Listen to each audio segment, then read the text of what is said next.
What's going on, YouTube? This is the Afterbeard. Wait a minute. That doesn't really seem right. Can't really use that intro. That is a bit weird.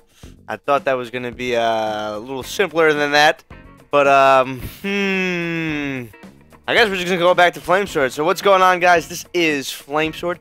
We just came back from UGC St. Louis. We ended up placing 4th for everyone who did not keep up with the streams. There were 2 events going on at the time. We had our Halo event and then the Call of Duty event, and big congrats to the Opti Gaming Call of Duty team. Took home their first W, so now we are playing catch-up. Got to get that W. Our next tournament is going to be in February. I believe it's 21st to the 22nd. It's going to be for at Gamers for Giving, which is the charity that I just, shaved my beard off for. Gamers Outreach is throwing the event called Gamers for Giving. So if you guys all donated, if you all participated in the stream before I shaved my beard, then you should definitely come out to that event, because the cards should be built for and by that event. So you guys can see these cards that you contributed to, that you helped spread the awareness to, get people to donate and come into the stream so we could reach that goal. Like I said, we raised $9.3 thousand. That does allow for 2 cards, which is incredible. Like I said, stretch goal was 10,000 if you watched all my previous videos, and we were still able to make 2 cards with 9.3, so I'm super ecstatic for that. One goes to the Lourdes Children's Hospital in Chicago. The other one is going to be one that we picked in New Jersey.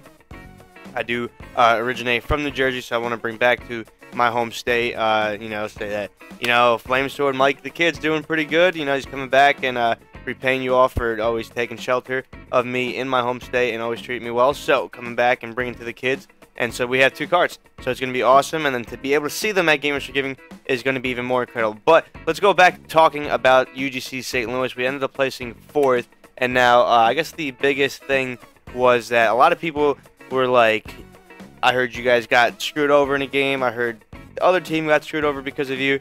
And so let's start it with our top 3 match in winners bracket against the Nile. They beat us out fair and square, 3-1. The only problem that I had is that in game 4 we were up 1-0 with about 7 minutes remaining in Shrine CTF, and one of their teammates went black screen, so we had to end the game. At that time, we ended up restarting the entire game with no score lead, which is now we talked with 343 and the tournament holders that we need a better rule for resets, because there are many situations that being up 1-0 on such a game type like that, where they only beat us by 1 flag cap anyways, because they beat us 1-0 and they scored within like the last minute of the game, which means that if we were to play just 7 remaining minutes with us being up by 1, it was most likely they would not have won and we would have gone to a game 5. But they beat us fair and square in the rematch, right? Can't do anything about it. If we were better than them, we would have beaten that game. But, when you have to restart and you know that you were up 1-0, you kind of get drained. And if you lose composure, which I think we kind of did lose composure, and then you kind of get pissed off and annoyed that you had to replay the entire thing. And then, if you all go 4 down in the beginning as opposed to the last time starting where it was pretty much an even start off, then you kind of bum and down, because then now they have all the power weapons and all the situations get changed. But they ended up winning the event, so can't be mad that you lost to the number 1 placing team at that event. And then the next thing was our losers match versus Cloud9 for top 4 in losers. Now, kind of the same situations did happen. In game 1, they were up 4-1. One of their teammates lagged out, so we had to restart the game.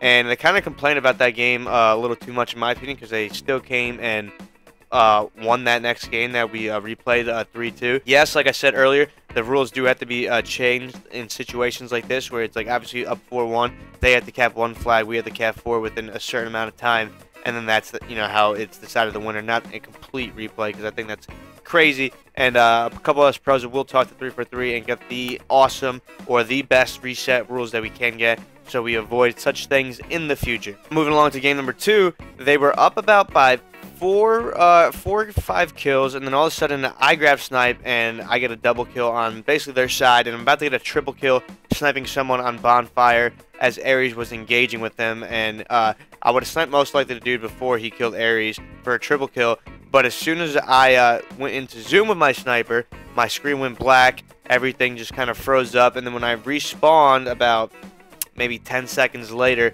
the game gave them a point for me going into black screen and dying. Not by the other team killing me, just by the Guardians or whatever ended up being the fault of me going black screen, and gave them a point. And it basically changed the entire outcome of the game, right? Because I was just about to possibly get a triple kill. We had basically streak control, so now, you know, the other team's going to be start spawning on rocks and stuff. And I had sniper, so the entire outcome went from us being down by 2 to it being an 8-point swing. And, you know, looked at the ref to say, hey, I went black screen. Do we end it? What's up? And she just said, keep playing. So we kept playing.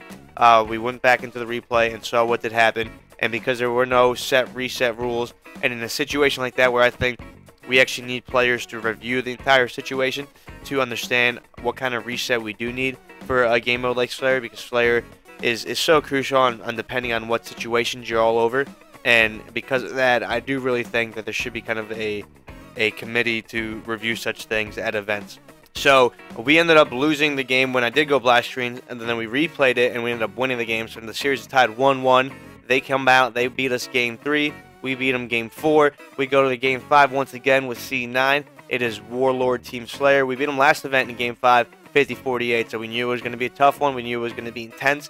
And I wish this was streamed because this was one of the craziest games all tournament. And then we end up winning 50-49. It was crazy.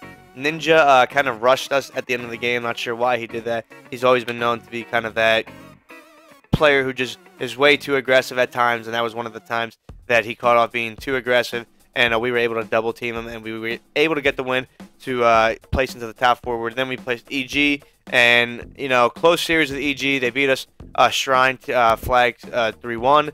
Next game was 50-46, and the next game was 200-190.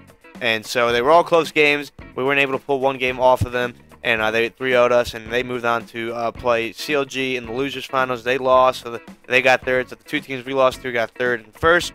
Obviously, 4th and 3rd is not what we want to be finished. We want to be bringing championships to the green walls and escalating into my next thing. As you just noticed, I did just switch shirts. That was a quick change. I bet none of you have seen that. But I also want to be bringing championships to Red Bull, because now that I am competing once again, all of 2014, you know, there was no competitions for Halo, really, besides these little invitations and stuff.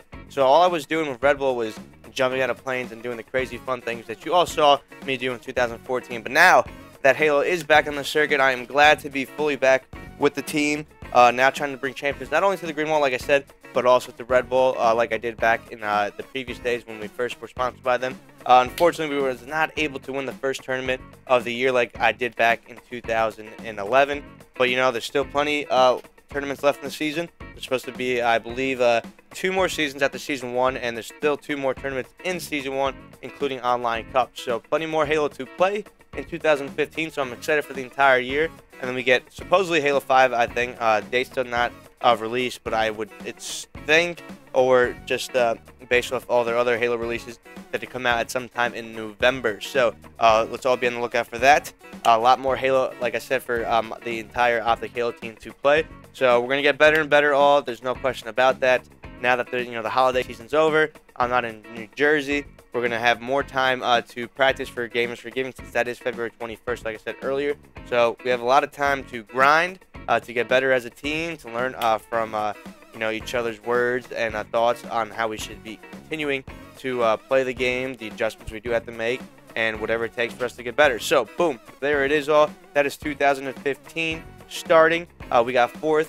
Optic Gaming Call of Duty team got 1st. Bose did pretty well, right, himself, for being on a random team at the last end. So we're going to continue doing big things out here.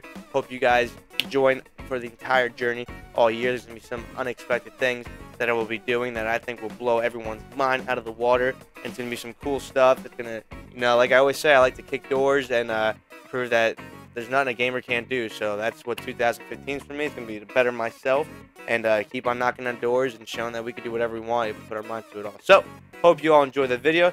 This is Flamesword. I'm going to have to work on that outro as well. But I'll tell you one thing that's not going to lead just because I got rid of the beard. Peace.